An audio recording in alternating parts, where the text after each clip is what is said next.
did go to Denver Public Schools, and I went to one of the non-elite schools. And fortunately, I had good grades, and I got into school here in Colorado and did okay.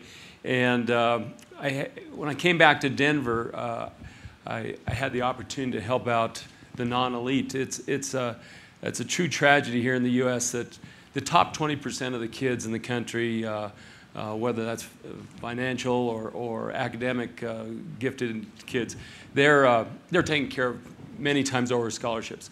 But the other 80% get left behind, and Denver's no different. In fact, as bad as any big city in the country. And through a combination of hard work and bizarre circumstance, I end up with some money that I just felt that I've got this incredible opportunity to help out kids who were like me. And over the last 30 or 40 years since I got out of school, has been quite a while, it's only gotten worse in this country. Every year, college costs go up more and more. They're skyrocketing here in Colorado, they're skyrocketing in California, they're skyrocketing in the country. And every time they skyrocket, more and more kids get left behind. So what do we do about the non-elite, the other 80%? And that's simply what we do, is we help out the bottom 80%. But these kids are amazing. You just give them a little crack in the door, a little opportunity, and they'll blow the lid off. And what's really, I'm so proud of our kids that we help. If you looked at on paper, our kids have lower GPAs. They don't have the SAT scores. They're 80% first-generation college goers, 75%, actually 85% minorities. You would not guess that they would succeed, but our kids are actually outperforming their peers in college, just because what you can't measure is the kids' desires, and our kids have tremendous desires. How many kids have you been able to provide scholarships to so far? I think we're fifth year now, and I think we're up to over 3,000 kids, and so it's.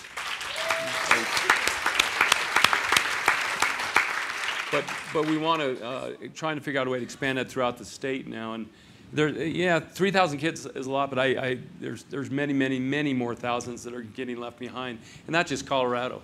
So it's a start, but man, there's a lot of work to do. I think one of the smartest things our staff and our board did at the beginning is we defined our success, at least our little local project, as not just sending kids to school, but graduating from college. So part of our program is a retention program. And I think it's no accident that our kids are outperforming their peers, is that we don't just dump them on the front door of the college and leave them. We actually help nurture them through college. It's you know, and listen to everybody here talk about success.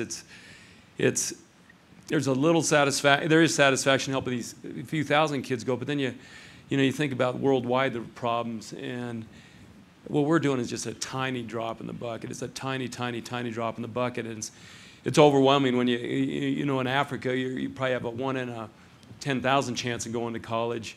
Yeah, America, we should be doing a lot better, but it's a real tough problem worldwide, and I don't think we'll ever really succeed to my satisfaction. The overall thing, it's just a daunting project. So I think the challenge is, first and foremost, was getting people in Denver to realize that there is a problem.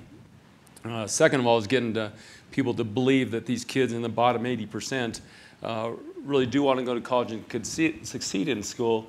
And I think we've done a pretty good job of those two things, but now the big part is the fundraising. It just takes an enormous amount of time to raise the funds. It's a big challenge to raise the money to make this happen. So those are the three things we've had to overcome.